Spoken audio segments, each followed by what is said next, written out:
सनत कुमार के मन में इच्छा जगी कि प्रभु का दर्शन करें।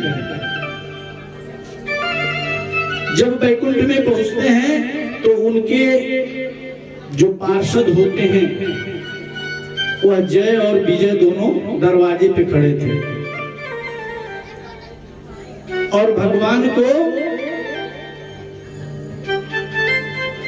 उनकी आज्ञा के बिना किसी को दर्शन नहीं देने देते थे। ये भगवान की तरफ से नहीं अलाउ था, क्योंकि भगवान की तरफ से तो दरबार खुला है, आप सच्चा भाव लेके जाएंगे तो दर्शन मिलेगा। लेकिन भाई जय विजय जो है उनके पहरेदार हैं, भगवान के पहरेदार। कल्पना करिए आप, आज तो एक मिनिस्टर, चीफ मिनिस्टर या प्रधानमंत्री का जो पीए होता है वो अपने आप को प्रधानमंत्री से कम नहीं समझता, वो तो भगवान के पार्षद हैं। तो सनत कुमारों को पार्षदों ने रोक लिया, भगवान को दर्शन करने से रोक दिया दरवाजे पे ही। तो सज्जनों जब रोक दिया तो सनत कुमारों को क्रोध आ गया। सनत कुमारों ने तुरंत क्रोध में आकर के श्राप दे दिया कि जाओ दोनों राक्षस हो जाओ, तुम दोनों राक्षस हो जाओ। अब तो जय विजय को बड़ी गलानी हुई, हाथ जोड़कर निवेदन करने लगे कि हमसे बड़ी गलती हो गई। और जब जाकर के भगवान से बोलते हैं, कहते हैं हमने सनत कुमारों को आपके दर्शन से रोका, इसलिए उन लोगों ने हमें श्राप दे दिया। अब तो हम दोनों राक्षस बन जाएंगे, प्रभु कैसे भी बचाइए। देखिए क्रोध जो होता है ना, यह क्रोध बहुत खतरनाक चीज है। यदि सनत कुमार क्रोध नहीं करते, प्रेम से बात करते, तो हो सकता है भगवान का दर्शन मिल जाता। लेकिन जरा सी बात के लिए क्रोध में आकर के सनत कुमारों ने जय विजय को श्राप दे दिया, तो भगवान स्वयं आकर के द्वार पर उनको दर्शन दिए। सनत कुमार बोले हमसे अपराध हो गया। श्राप देने के बाद भी जब भगवान ने दर्शन दे दिया तो सनत कुमारों को भी गलानी हुई कि हमसे बहुत बड़ा अपराध हो गया प्रभु, हमें ऐसा नहीं करना चाहिए। क्योंकि ये सनत कुमार जो है, मैंने प्रथम दिवस की कथा में बताया, ये इतने बड़े बड़े ज्ञानी महापुरुष क्रोध में आकर के जो श्राप दिए, उसमें उनके तपस्या का जो फल अर्जित था वो भी फल नष्ट हुआ। प्रभु से क्षमा मांगने लगे, याचना करने लगे कि प्रभु हमने बहुत गलती कर दी। और सज्जनों बद्रिका आश्रम में चले गए वापस, वहां जाकर के पुनः तपस्या करने लगे। क्योंकि हमसे जो गलतियां होती हैं, यदि हम उसका प्रायश्चित करें तो कन्हैया हमें निराश नहीं करता, भगवान हमें निराश नहीं करते। लेकिन जब हम गलतियां करते हैं और उस पे फिर हम गुरूर रखते हैं ना, तो गलतियों पे गलतियां ठाकुर कराता है। क्यों कराता है कि जब तक आपके पाप का घड़ा भरेगा नहीं, तब तक प्रभु उसका फल नहीं दे सकते। इसीलिए आपको और बढ़ावा देते हैं।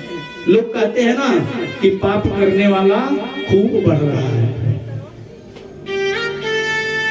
गलत तरीके से पैसा कमाने वाला, अरे वो तो आज करोड़पति है, अरबपति है। ऐसा नहीं है सज्जनों।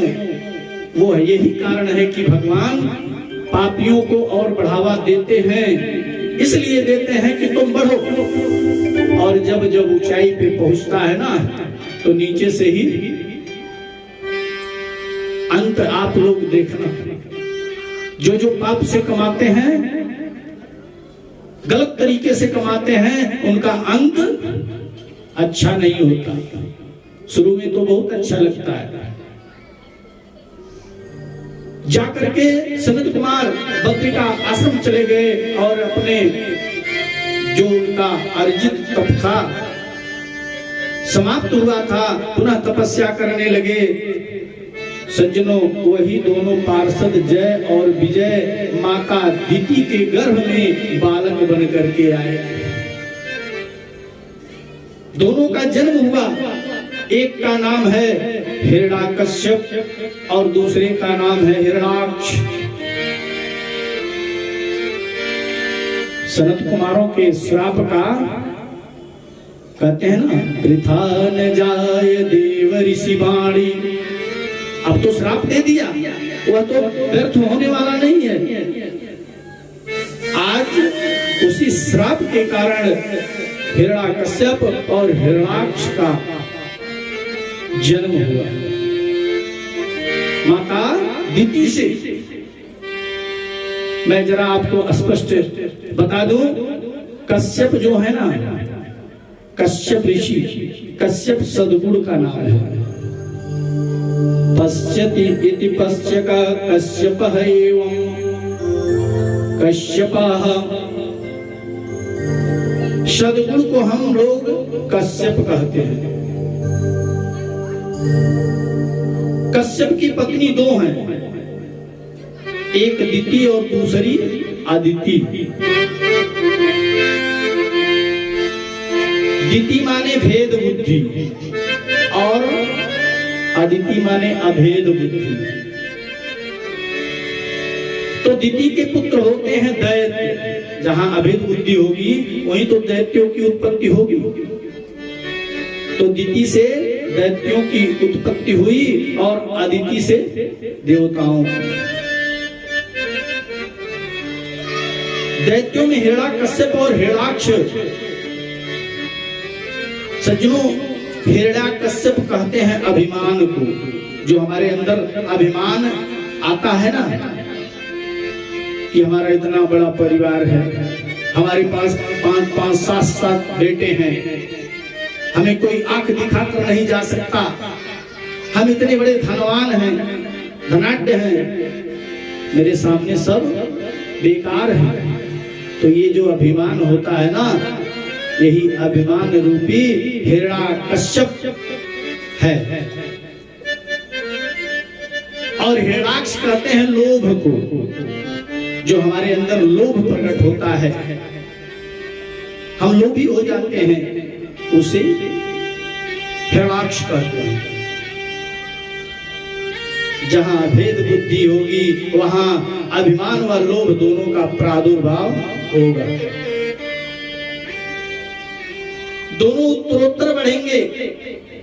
जहां अभेद बुद्धि है वहां देवताओं का प्राकट्य होता है, इसमें कोई संशय नहीं है। जिस मां का गर्भ के समय में अभेद बुद्धि होगा, वह संतान निश्चित है तेजस्वी होगा, प्रतापी होगा, ज्ञानी होगा। लेकिन जिस माँ का अभेद बुद्धि के अलावा भेद बुद्धि यदि आ गई तो निश्चित है वह बच्चा, वह आपके कुल का कलंक बन सकता है, इसमें संशय नहीं है। देवता है सद्गुण के प्रतीक माने जाते हैं। हिरण्याक्ष बड़ा दुष्ट है। हिरण्याक्ष का स्वभाव जो है बड़ी दुष्टता का है। पृथ्वी पर जब प्रलय का समय आया हर युग में पृथ्वी का प्रलय का समय आता है जब युग का अंत होता है। जैसे सतयुग, त्रेता, द्वापर, उसके बाद कलयुग। हर युग के अंत में पृथ्वी का प्रलय होता है, और जब पृथ्वी के प्रलय का समय आया, पृथ्वी समुद्र में डूबने लगी, देवता लोग चिंतित हो गए।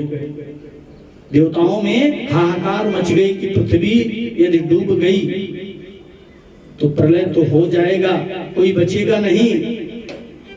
अब देवता परेशान हो गए, लेकिन समस्या ये हुआ कि पृथ्वी को बचावे कौन, निकाल के लावे कौन।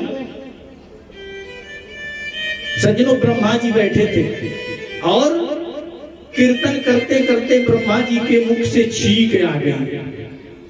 भजन कर रहे थे, कीर्तन कर रहे थे, उसी समय उनके मुख से छींक आ गई और सज्जनों उनकी नासिका से छोटा सा सूकर का बालक निकला। बोली बारा भगवान की जय। भगवान को पृथ्वी को बचाने के लिए, सृष्टि को बचाने के लिए 12 किसे कहते हैं? सूकर का रूप भी धारण करना पड़ा भगवान को।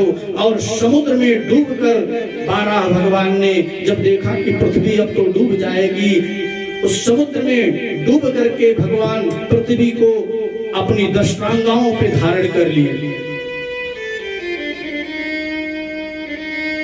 और उस पृथ्वी को अपने दष्टांगाओं पर लेकर ऊपर निकल रहे थे, निकलने लगे। अब पृथ्वी के डूब जाने पर जितने प्रतापी लोग थे, सब में हाहाकार मच गया। और सज्जनों, प्राचीन समय में लोग आकाश में उड़ा करते थे। आपने देखा नारद जी बीड़ा बजाते बजाते आकाश मार्ग से विचरण करते थे। प्राचीन भारत का विज्ञान इतना विचित्र था सज्जनों, लोग आकाश में उड़ा करते थे। और आज उसी का दिन है कि आज भी लोग जो है आकाश में उड़ते हैं, लेकिन अंतर है। आज हमारे द्वारा बनाए गए संसाधनों से हम उड़ते हैं। सज्जनों, इधर से उड़ रहे थे नारद जी। नारद जी श्रीमनि नारायण नारायण नारायण करते हुए जा रहे थे। उधर से हिरणाक्ष आ रहा था उड़ते हुए। हिरणाक्ष ने नारद जी को देखा और देखते ही पकड़ लिया। नारद जी को पकड़ लिया और बोला, खाली बीड़ा बजाते फिरोगे क्या हैं? कि लड़ने झगड़ने भी आता है तुमको, कि केवल श्रीमन नारायण नारायण नारायण करोगे? पकड़ लिया। नारद जी बोले, मुझे तो लड़ने झगड़ने नहीं आता, मैं तो श्री कृष्ण गोविंद हरे मुरारे, हे नाथ नारायण वासुदेवा, इसका गुणगान करता रहता हूं। बोले भैया, कीर्तन करना तो हमें आता है, पर लड़ने झगड़ने हमें बिल्कुल नहीं आता है। लड़ना झगड़ना हम बिल्कुल नहीं जानते। हिरणाक्ष बोला, लेकिन हमसे तुम्हें युद्ध करना पड़ेगा। हमारी इच्छा हो रही है कि हम तुमसे 2-4 हाथ कर लें। लड़ाई करने की हमारी इच्छा है, क्योंकि हमारे बाजुओं में बड़ी खुजली हो रही है, खुजलाहट हो रही है, हम लड़ना चाहते हैं। नारद जी बोले, तो ऐसा करते हैं, कोई आपकी बराबरी का लड़ने वाला दे दो तो चलेगा, हम तो लड़ नहीं सकते। बोला, कोई बात नहीं, हम लड़ लेंगे, लेकिन लड़ाई तो हमें करना है। हम तो चाहते थे कि तुमसे ही युद्ध करें। नारद जी ने इशारा कर दिया कि देखो जाओ, समुद्र की तरफ दिखा दिया कि जाओ देखो पृथ्वी को लेकर के 12 का बच्चा पृथ्वी को लेकर ऊपर आ रहा है। इशारा कर दिया जाओ। अब तो यह जो है उधर की तरफ चल दिया, समुद्र से बाहर पृथ्वी को लेकर निकल रहे हैं 12 भगवान। उसी को जा करके भगवान को ही छेड़ने लगा। अब कोई भार लेके निकल रहा हो, उसके साथ छेड़खानी की जाए तो गड़बड़ हो जाएगी। और इधर नारद जी ने सोचा कि जाओ, तुम्हारी ऐसी खुजली मिटेगी कि जीवन में फिर तुम लड़ने का नाम नहीं लोगे। अब सज्जनों, हिरणाक्ष ने 12 भगवान को देखा और जाकर के उन्हें छेड़ने लगा और लड़ने के लिए ललकारने लगा। भगवान तो पृथ्वी को लेकर के निकल रहे हैं। दोनों में विचित्र युद्ध छिड़ गया। मेरे 12 भगवान ने उसके मुखमंडल पर अपनी गदा का जोर से प्रहार किया और सज्जनों जैसे ही प्रहार किया, हिरणाक्ष चिल्लाते हुए उसके सिर और धड़ दोनों अलग हो गए। हिरणाक्ष के मरने के बाद देवताओं ने फूलों की वृष्टि की, क्योंकि सारे देवताओं में हाहाकार मच गया था कि पृथ्वी का यदि प्रलय हो गया, सृष्टि नहीं रहेगी तो सब व्यर्थ हो जाएगा। और जैसे ही भगवान ने हिरणाक्ष को मार दिया, देवताओं ने पुष्पों की वर्षा की। बोले 12 भगवान की। सज्जनों, प्रभु के 24 अवतारों में यह भगवान का दूसरा अवतार है। मैंने 24 अवतारों को आपको श्रवण कराया। भगवान के कौन कौन से 24 अवतार हैं, तो ये दूसरा अवतार है भगवान का। अद्भुत भगवान का अवतार। हिरणाक्ष को मारकर प्रभु पृथ्वी को लेकर के आए। लोभ को तो भगवान 12 ने मार दिया। हिरणाक्ष यानी लोभ को तो भगवान ने खत्म कर दिया। लेकिन सज्जनों, अब पृथ्वी के मन में अभिमान हो गया, क्योंकि पृथ्वी तो डूब रही थी ना, और भगवान सूकर बन करके 12 अवतार लेकर के पृथ्वी को बचा लिए। इसलिए पृथ्वी को लोभ हो गया कि मुझे बचाने के लिए भगवान को सूकर बनना पड़ा। मैं थोड़ा समुद्र में जाकर डूब क्या गई, मुझे निकालने के लिए भगवान को शूकर बनना पड़ा। भगवान ने कहा, हिरणाक्ष को तो हमने मार दिया, लेकिन देवी पृथ्वी के मन में जो अभिमान रूपी हिरणाक्ष प्रकट हुआ है, उसका उद्धार अपेक्षित है। उसका भी उद्धार करना चाहिए। इसीलिए प्रभु ने परम पावन वृंदावन धाम का दर्शन कराया। पृथ्वी को वृंदावन धाम का दर्शन कराया। बोली वृंदावन बिहारी लाल की जय। पृथ्वी के मन में परम आश्चर्य हुआ। पृथ्वी ने बड़े सुंदर फूल पुष्पित पुष्पों को देखा, पल्लवित पुष्पित वृक्षों को देखा, पक्षियों का करलो देखा।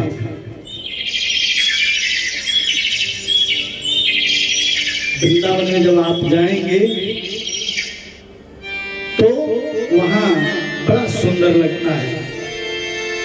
इसमें से कितने लोग वृंदावन गए हैं? बहुत सुंदर बात। अगर जो लोग न गए हों वो एक बार अवश्य जाइए। सज्जनों, वृंदावन का बहुत बड़ा महत्व है। मैं कथा के माध्यम से आपको बता रहा हूं। पृथ्वी को वृंदावन का दर्शन कराया गया और पृथ्वी को आश्चर्य होने लगा। और वृंदावन का महत्व क्या है सज्जनों? बेड़ुका, रेणुका और धेनुका। यदि नहीं गए हैं तो जाइएगा, तो ये 3 बातों का अवश्य ध्यान रखिएगा वृंदावन में। बेड़ुका, रेणुका और धेनुका। बेड़ुका मतलब होता है वृंदावन का रज। वहां की धूली अपने मस्तक से अवश्य लगाइएगा, क्योंकि वृंदावन में अपने नंगे पैरों से लीलाओं को किया है भगवान ने। रेणुका मतलब होता है बंसी। आप वृंदावन में किसी भी गली से आप निकल जाएं तो आपको बंसी की आवाज अवश्य सुनाई देगी।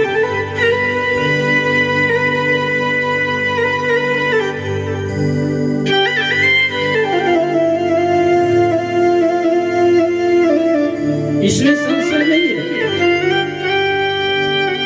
जरा सा भी इसमें संशय नहीं है। आप वृंदावन का जो परिक्रमा करते हैं ना, परिक्रमा करेंगे तो उस परिक्रमा में तमाम ऐसे जो है आपके धर्मशाले मिलेंगे,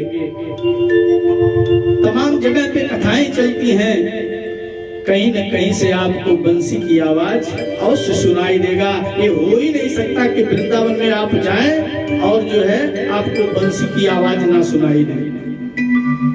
और तीसरी बात है धेनुका। धेनुका मतलब होता है हमारी गाय माता। वृंदावन में जाएं तो गाय को चारा अवश्य खिला कर आवे।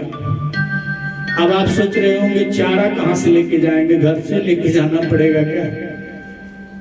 कुछ नहीं करना है आपको। जहां जिस रास्ते से आप गुजरेंगे गाय माता आपको उसी रास्ते पे दिख जाएंगी और चारा छोटे छोटे बच्चे लेकर के दौड़ते हैं। तुरंत जहां गैया मिलेगी गैया माँ, वहीं चारा मिल जाएगा। आप उन बच्चों से लेकर गाय को चारा अवश्य खिलाइए और वो बच्चे आपसे कुछ मांगते नहीं हैं। ये भी है, उसका कोई कीमत नहीं, मोल नहीं है। आप जो दे देंगे रख लेंगे, नहीं देंगे फिर भी वो बढ़ जाएंगे। वृंदावन में आप जाएंगे तो अकेले चले जाइए तो मालूम पड़ेगा कि पूरा वृंदावन मेरा परिवार है। अगर आप किसी रास्ते से गुजर रहे हो, रिक्शे वाले से अगर आपको ठोकर लग गई तो रिक्शा वाला मुस्कुरा करके राधे राधे बोल देगा, आपका क्रोध शांत हो जाएगा, इसमें कोई समस्या नहीं है। सब वहां अपने दिखते हैं, जिधर आप गुजरेंगे उधर सब आपको अपने दिखते हैं। तो एक बार वृंदावन अवश्य जाइए। बोले वृंदावन बिहारी लाल की जय। अब तो पृथ्वी को बड़ा आश्चर्य हुआ। 12 भगवान बोले ये मेरा वृंदावन धाम है। पृथ्वी ने कहा वृंदावन, लेकिन मैं तो आपकी दाढ़ पे बैठी हुई हूँ। जब मैं समुद्र में डूब गई थी तो यह छोटा सा वृंदावन कहां से आ गया? ये कहां से आया? भगवान बोले सारी दुनिया का प्रलय हो जाए लेकिन वृंदावन का प्रलय नहीं होता। वृंदावन तीर्थ नहीं है सज्जनों। जो चारों धाम करते हैं आप, वृंदावन का नाम आता है? नहीं आता है। 4 धामों में वृंदावन का नाम नहीं आता है। तीर्थों का राजा है। तीर्थों का राजा कौन है? कौन बताएगा? तीर्थों का राजा किसे माना गया है? प्रयागराज। तीर्थों का राजा प्रयागराज को माना गया है। और तीर्थों का गुरु कौन है? पुष्कर। तीर्थों का गुरु पुष्कर है, इसीलिए जितने तीर्थ हैं वो प्रयागराज को भेंट देते हैं। पहले के समय में खेती का को क्या दिया जाता था? लगान। लगान कहते थे ना, उसे हिंदी में कर कहते हैं, कर दिया जाता था। तो तीर्थों का राजा प्रयागराज है, इसलिए जितने छोटे छोटे राज्य थे प्रयागराज को हर वर्ष कर दिया करते थे। तीर्थराज प्रयाग सब देवताओं को लेकर के भगवान श्री कृष्ण के पास चले गए, शिकायत लेकर के चले गए। इसीलिए मुझे जो है तीर्थों का राजा बनाया था, क्या अभिमान आ गया उन्हें कि मैं तीर्थों का राजा हूं, इसलिए मुझे तीर्थों का राजा बनाया था। क्यों बनाया? सभी तीर्थ आकर के मुझे जो है कर देते हैं, लेकिन ये छोटा सा वृंदावन मुझे कभी कर नहीं देता। मेरा अपमान आप करते हो। मेरा गोविंद मुस्कुरा करके बोला, मेरा कन्हैया मुस्कुरा करके बोला, अरे मैंने तुम्हें तीर्थों का राजा बनाया था, अपने घर का राजा थोड़ी बनाया है। वृंदावन तो कृष्ण का घर है। उन्होंने कहा मैंने तुम्हें तीर्थों का राजा बनाया था, मैंने अपने घर का राजा तुझे थोड़ी बनाया था। धनी धनी वृंदावन राजधानी, धर्म कर्म जहां घटत जेवरी भर पानी। ये वृंदावन का महत्व बड़ा सुंदर है सज्जनों। वृंदावन तीर्थ नहीं है। यदि भौतिक आंखों से आप वृंदावन को देखेंगे तो एक पिकनिक पॉइंट के अलावा कुछ नहीं दिखेगा। पिकनिक करने जाते हैं तो वहां तमाम चीजें दिखने को मिलती हैं। तो वृंदावन को यदि पिकनिक के रूप में आप देखेंगे तो आपको कुछ नहीं दिखाई देगा। टूटी फूटी झोपड़ी के अलावा कुछ नहीं दिखाई देगा। सज्जनों, यदि आध्यात्मिक दृष्टि से आप वृंदावन को देखेंगे, भक्ति के चश्मे से यदि वृंदावन को देखेंगे, तो वृंदावन के रज रज में कृष्ण का वास है। कण कण में भगवान दिखेंगे आपको। अरे मीराबाई ने सारे तीर्थों में प्रवास किया, सभी तीर्थों में मीराबाई ने प्रवास किया, सभी तीर्थ में गई। जब वृंदावन मेरा आई तो लोगों ने पूछा तुम बद्रिकानाथ गई, केदारनाथ गई, गंगोत्री गई, यमुनोत्री गई, सभी तीर्थों में तुम गई। सही सही बताना तुम्हें सबसे अच्छा कहां लगा? मीरा के मुख से तुरंत निकल पड़ा, तुरंत मीरा के मुख से निकल पड़ा, नीको लागे री वृंदावन। मीरा के मुख से तुरंत निकल पड़ा कि वृंदावन मुझे सबसे सुंदर लगता है, इससे सुंदर मुझे कुछ नहीं लगता। अरे नीको लागे री वृंदावन, हमें तो बड़ो नीको लागे, नीको लागे रे वृंदावन, हमें तो बड़ो नीको लागे, नीको लागे वृंदावन, हमें तो बड़ो नीको लागे। राधे जय हो।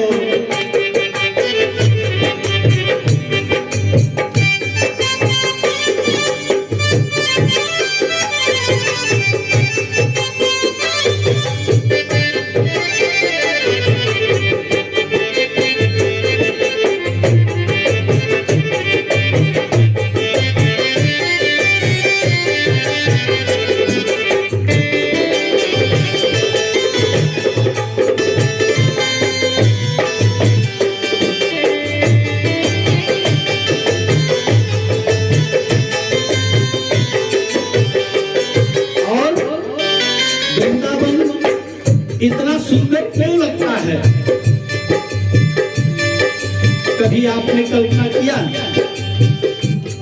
अरे घर घर तुलसी ठाकुर सेवा, घर घर तुलसी ठाकुर सेवा, घर घर तुलसी ठाकुर सेवा।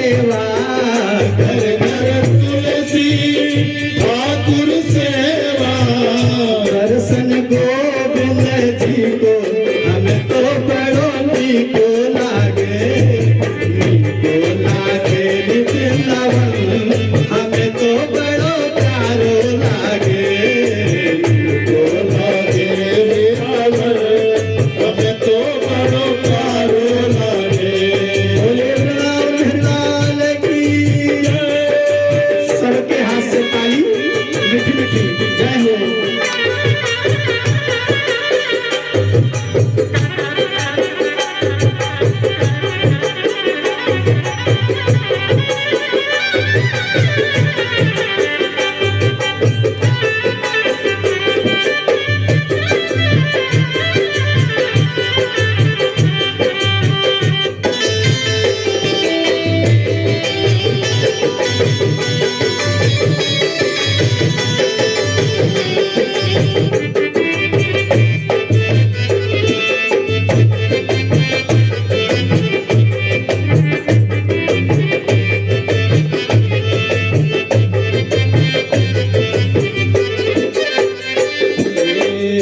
निर्मल नीर बहे जमुना को, निर्मल नीर बहे जमुना को, निर्मल बहे जमुना को।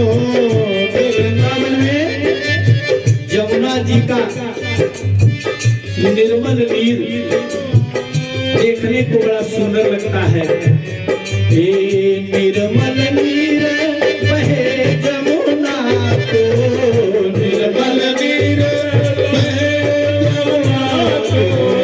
भोजन दूध दही को हम तो बड़ो नीको लागे, नीको लागे वृंदावन हमें तो बड़ो नीको लागे, नीको लागे वृंदावन हमें तो बड़ो नीको लागे। राधे वृंदावन तो दूर की बात है, वृंदावन तो दूर की बात है। यदि आपके अंदर ठाकुर का प्रेम रहा, भाव रहा, तो वृंदावन जाने में देर नहीं लगेगी। देखने से तो दूर लगता है, जिसके अंदर भाव है ना। देखिए मैं बड़ा खुश हूं, यहाँ से 3-4 किलोमीटर दूर होगा हमारे रिश्तेदार समझिए आपके बीच में आई हुई है, और वहां से चल करके कथा श्रवण करने आई है। केवल मोबाइल पे देख के उनको सूचना मिला, मैं नहीं फोन कर पाया, वो खुद की आई है। तो भाव होना चाहिए। आवाज तो घर तक भी जाती है, सबके घर तक जाती है, लेकिन यहाँ आकर के जो श्रवण करता है उसको पूरा का पूरा फल मिलता है। तो वृंदावन जाने के लिए जब आप ठान लेंगे तो निश्चित है आपको ठाकुर वहां तक पहुंचा देंगे। आप नहीं जा सकते जब तक उनकी कृपा नहीं होगी। निर्मल नीर बहे जमुना को, निर्मल नीर बहे जमुना को, निर्मल नीर बहे जमुना को, निर्मल नीर बहे जमुना को। भोजन दूध दही को हमें तो बड़ो नीको लागे, नीको लागे वृंदावन हमें तो बड़ो नीको लागे, नीको लागे वृंदावन हमें तो बड़ो नीको लागे।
राधिका रानी हर गलियों में, हर कुंज में उनका विचरण होता रहता है।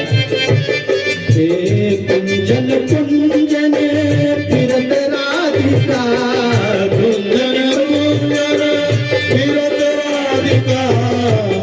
अरे शब्द सुनत मुरली को हमें तो बड़ो नीको लागे, नीको लागे वृंदावन, हमें तो बड़ो नीको लागे।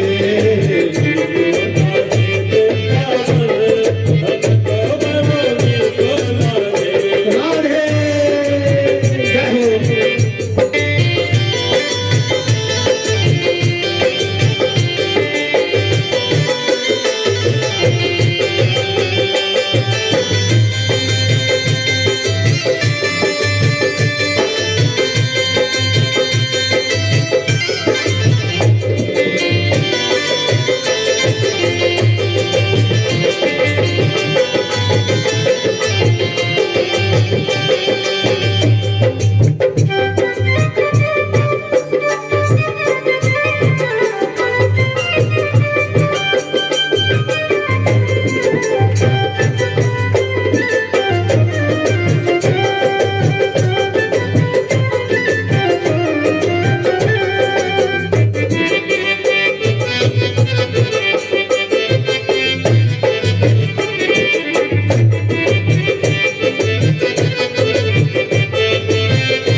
भजन बिना नर फीको, भजन के बिना हमारा जीवन व्यर्थ है, फीका है, कोई सार नहीं है। भजन बिना नर फीको, हमें तो बड़ो नीको लागे, अरे नीको लागे वृंदावन, हमें तो बड़ो नीको लागे, नीको लागे वृंदावन, हमें तो बड़ो नीको लागे, नीको लागे वृंदावन, हमें तो बड़ो नीको लागे, नीको लागे वृंदावन, हमें तो बड़ो नीको लागे, नीको लागे वृंदावन, हमें तो बड़ो नीको लागे।